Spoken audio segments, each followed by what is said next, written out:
all the questions in. We'll just pass your phone around. Mm-hmm. So, for this month's Q&A, we've decided to do something a little bit different because we're in the studio. Well, right now we're not in the studio. No. We're in a hotel room. But we're at the studio this week. And so we thought we'd actually do the questions all together. And we're going to ask each other questions and answer them here. So it's going to be a bit different. So what's the first question? Cool. This one is for Raj. Raj, what are your studio essentials? Drum kit. Yeah. Bandmates. Yes. Sound. I don't know. Pickles. Yeah. Definitely need pickles. Beer. Beer helps. If things get a bit stressful, then it's nice to have something that's just a bit sweet, calms you down. Sweets. Yeah, if I'm a bit too laid back, I need a bit more. Need some sweets. Can you think of anything else? Incense for you, Bones? Oh yeah. Yeah. When I'm doing vocals, I like to get a little bit of zen, get a bit of incense going on. I've got nothing, to be honest with you. That's it. Pot noodles. Pot noodles. Yeah. Too many pot noodles. Right. Okay. Moving swiftly on. Next. All right. Who's next? Phil, you can be next. Oh dear. Oh mate, what have you done? Stop. I just completely lost all of the technical difficulties. Right. So now we'll pretend that didn't happen. I'll do that thing that they do where they go like that, and then they. Are you ready, Phil? Yeah. I'm ready. There you go. Right. Okay. Phil, what are you most anxious about going into the studio? Show me your vulnerability. Oh, I don't know about showing you that. Go on, show me your vulnerability. Dirty, go on, show me it. What am I most anxious about? I am most anxious about knowing the parts. Normally we'd have toured and gigged all the new material, and I'd know it a bit better. But I don't. And there's even like a few solos that I haven't actually properly mapped out yet. Don't tell anyone. Don't listen, lads. Don't listen. He didn't say that. He didn't say that. It's fine. We know everything. Yeah. So that's it, really. Okay. All right, Bones. Yes. Can we expect any guest appearances? Good question. Yes. Hopefully, fingers crossed. I've been speaking to a couple of people. In fact, I'll just be honest and tell you who it is. So I've been speaking to the people from the last album, Matt and Sean, and they're both definitely interested in doing some stuff for this album. Matt, we've already sent a potential song to, and he's working on some flute parts. And Sean said she's basically up for singing on anything. So when we get to a point when we're working on the vocals for the album, and if a song sort of crops up that would sound like that her vocals would work on, then we'll probably get her involved too. So yes, we want to have guests. Whether they end up on the album, who knows at this stage. So there you go. Next. Oh, cool. This is fun. It's very different, isn't it? Yeah. All right, let's have another Bones one. Okay. What did you get? For Christmas. Start again. I'll start again. How do you go about choosing the studio? Good question. So yeah, we've gone with the same studio that we went with for the last album, and working specifically with Ian Sadler, great producer. Highly recommend him at Emmeline Studios in Whitstable. Now, previous to this, the last two records, we worked at White House Studios in Reading with Matt Bew. Now, I hear you say, why didn't you just work in Reading? Why did you go all the way to Whitstable, which is quite far away, to record the album? And the truth is that it's not just about like equipment and what like gear they have in the studio, what microphones they have. Those things are important, don't get me wrong. Next to the beach, that's fine. Yeah, obviously the beach, yeah. But no, the most important thing, I think, and I think the guys would agree, is the producer, the relationship with the producer, and we have a really good working relationship with Ian. Someone that's willing to kind of help you achieve the vision that you had, rather than exactly. Like, sometimes, a lot of producers who have their own vision of what they want stuff that they do to sound like. Exactly. Whereas you have to find the one who wants to work with you to achieve what your goals are. We are the music makers, and we are the dreamers of dreams. Yeah, I mean, effectively, it's been said before, but a producer is kind of like an extra member of the band, because they do have a creative input and they do have an influence on what you're doing. So I guess part of the process of choosing a studio is choosing the producer and building a relationship with them. And once you've got a good relationship with the producer, then why fuck with that? Agreed. Yeah, mate. Right, okay, so he's been. I've done Well, two could be now. either. Could be either. Okay. Right. Hello. Okay. Do you guys have arguments while making the album, and how are they resolved? Are they resolved? Apparently not.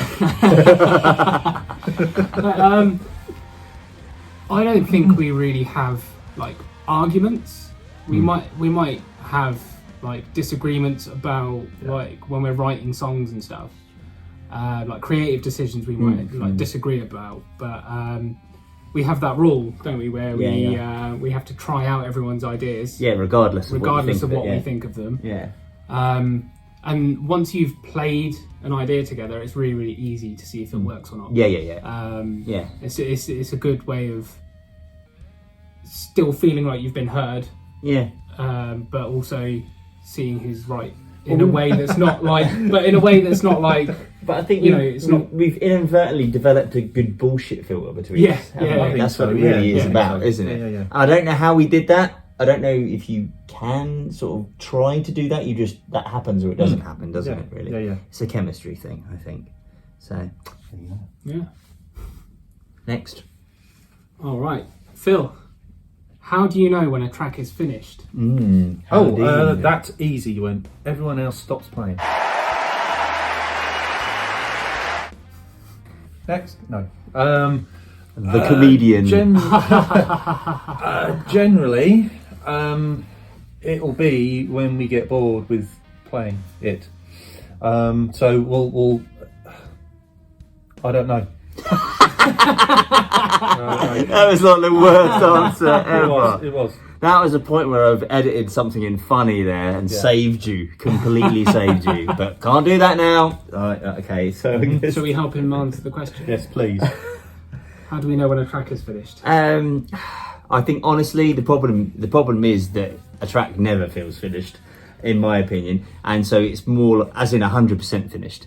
I think you have to know when it's got to a point where it's evolved as much as it can, and like I say, that everything I've ever done personally has always felt 95% done, and you just have to get to a point where you realise it will never feel 100% done, because I'm always coming up with new little ideas. I mean, even today when we were recording some guitar parts, and the guitar parts are finished, but then there's still a little bit where it's like, well, maybe we could just add that little third in there, and it's like kind of so.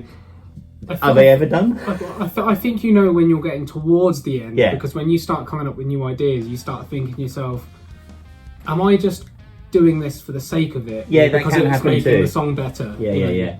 And And when you start having those thoughts, it's kind of Yeah. like, well, maybe it's getting towards the point where this song is done. Essentially, sometimes it's hard to let go of the writing process. I think that's a good way of putting it. Actually, yeah. I even with some of the really old stuff, I when we're practicing it, I actually try and Change it up a bit and make it better. I think the nature of being creative, mean. isn't That's it? what I mean, The yeah, nature of being creative is difficult, therefore, to draw a line in the sand with anything that you've done. You always want to keep improving on things, and so maybe songs are never finished. Maybe the songs that you hear live and the songs that you hear recorded are just versions of that song, a point in that song's life at which it was put down on record. Whoa, that's deep. Me, right. Raj, Yes? do any of you read music? Do you read music? I read drum notation. I can't read like normal like piano, guitar music, but I read notation. I have since I started learning the drums when I was 11. Wow. That's how my drum teacher taught. So yeah, I do read. I can understand like rhythm in like piano music and stuff, but not what the notes are, because it's slightly different. Years ago, I used to be able to read bass clef, which is like the left-hand side of the piano. Yeah, I did. I had a few lessons when I started out, and I'd learnt treble. Treble clef, yeah. But it's been so many years, I probably can't now. So between me and you, we could play a piano. I'll do the left hand, you do the Maybe. right hand, and then Raj can like do the drums. Yeah, so we kind of do a bit, but I would say none of us. Well, Raj is proficient at drum drum notation, notation, yeah. so he's the only one that's current. Right. Okay. Yeah, mate. I'll ask someone a question now. Who? I mean, isn't it my question? Just ask a question. Do we even know what's going on anymore? No. Okay. Raj Right. has done 3. Right. I've done 2. You've done 2. So what? You were asking me to ask myself a question? I think you So should ask me ask one Phil. then. Ask me one then. Okay. Idiot. Third one down.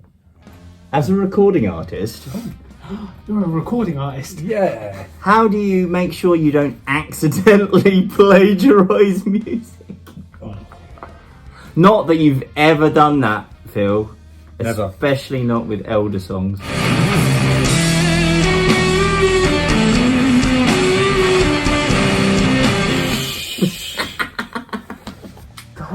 Don't, seriously. That didn't happen. I'm gonna have to cut that bit. So yeah, Well, I think influencing, being influenced by a piece of music, happens a lot, and sometimes you can get extraordinarily close to something like it. But I think, let's stop laughing at me. Where am I going with this? It does happen. And I think going back to this bullshit filter that you mentioned earlier. yes. I think people. I mean, we've got quite a broad range of musical Tastes, tastes, yeah. and I think people notice on the spot, and if we do have something, that we will either change it so that it is noticeably different, or we'll just bin it. I Generally. think also it's important to understand that, like, it's very, very difficult to copy something exactly. Yeah. Like Yeah. you know, Oh, it's, yeah. it's more than just playing the same notes as something else. There's like the context behind it, the rhythmics, and like the structure and all that sort of stuff. So like orchestration, drum lesson. Like it's very, very hard to copy all of those things in one go. Yeah. I agree. Cool. Someone else made a question then. How are you? You okay? Yeah, fine. Thanks, man. Next. If you could have a high-profile solo artist living, doing guest vocals on one of your new tracks, who would you choose and why? I think Sian's pretty high-profile. She is. I mean, Yeah. but we've already sort of talked about like our friends are going to be on the record. So I'm guessing that the person that asked this is going to want something a little bit more than that. Well, I am actually, I don't know about the other guys, but I'm actually really into Billie Eilish at the moment. Swear you didn't know. No wonder why you didn't ask. That'd be weird. She's about as high profile as you can fucking get. So like kind of, it would be quite interesting to see what she did with her vocal tones and such on some of our music. So yeah, Billie Eilish, there you go. That's what I would want. I don't know. Like, who sings for Warrant? Anyway, moving swiftly on. next. Wow. All right, Bones. I'll do your last one. Oh, okay. How do you think the production of this album will be different from the last? Ooh. Or what would you like to be different overall?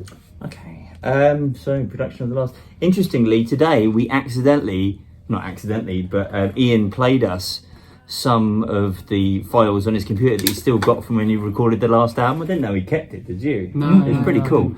And just hearing that then made me realise how different this new album is sounding already. Definitely. Just arrangement-wise, yeah. it's not the same at all. I mean, it's because there's things that production. I mean, it depends what you mean by production, I suppose. If you were talking about the way things are recorded, I don't know if Ian's using any different techniques. I don't know if we're kind of using. You're using the same drum kit. Same drum kit, we're using the same tuned guitar slightly amps. differently, though, Yeah. actually. But it goes back to that thing you're saying about copying something in a way. Yeah. That it's like, even if we were going to try and do all of exactly the same techniques that we used on the last album, I think it is still going to sound different because we've changed and it's a different time and the songs are different. And so we are using all of the things that we like about the last album, and it is just naturally going to sound different because the songs are different, I think. And I'm looking forward to it. And there were aspects of the last album, I think, like with the acoustic tracks and things like that, whereas this album is more of a full-on song album, I would say. Yeah, It's this is much more of a sort of a journey, and in the way that the other album had these very the differences with these very delicate moments and then very heavy moments, I would say that this song is more the almost a genre shift in the respect of like or even like kind of there are aggressive moments and chill moments, and both the aggressive and the chill songs both have elements of heavy and soft in them, so there are kind of it's more divided up really, but you'll understand that when you listen to it. So there you go. Cool. Who's next? So either or. Okay. How do you decide? Is this for me? I hate you, Will. How did you decide on the infamous dance hit From Paris to Berlin as a cover song? Oh, well, that's easy, really. We're all fans of Tron, and the video is very Tron based. I'm gonna have to cut that video in now, aren't I? Yeah, cut. Click your fingers. From Paris to Berlin, in every disco I get in, my heart is pumping for love. So yeah, and we're all fans of Tron, and that's why. That and the scantily clad ladies. Thanks, Will. So you want to ask Raj the next Oh, one? yeah, okay. Last question. Raj, during the creative process, if you feel you're repeating yourself, do you keep it or change it? Again, context is important. If it sounds good, then it'll probably stay. Yeah. But again, like, it's very rare that we'd repeat ourselves in the exact same way with the exact same context. Like, and obviously we're still going to try our best to still sound like the same band. But you know, we do everything that we can to try and take it further and like push the boundaries of that. And cool things happen as well. Yeah. Like there's this the Phil, the Ian Phil. God. So there's this part in one of the new songs, Prime Materia, and we'd worked it out, and Raj did this good like caveman Phil in it, and it was a caveman, Yeah, it was, or Phil Collins. Phil Collins. If Phil Collins was a caveman, brown one. Yeah. Anyway, but then Ian, the producer, had this idea for this other quite crazy Phil that he basically really hard said while Raj was behind the kit. He was like, "Oh, can you do this Phil like this? Try this." And we were all like, "That's nuts." And Raj got it. And eventually, and then when I heard it at first, I was like, I'd got so used to the other Phil, I was like, oh, I'm not sure about that, you know. And I was like, make sure you keep the old one, Ian, and all this, because I wasn't sold on it. You were not convinced. No, I was not convinced. And then, like we heard it like later on when we were focusing on it less, and it sounds amazing. So that's an example of somebody else influencing something, and that was cool. That was good. Right, that's all the questions. So thanks very much for watching, guys. It's been a bit different this month, obviously, because we're in the studio, and thanks to all the patrons as always. And we shall. What are you doing behind my head? That's just so obvious. We'll see you later, guys. Bye. Bye. See ya. That didn't stop it. That didn't stop it.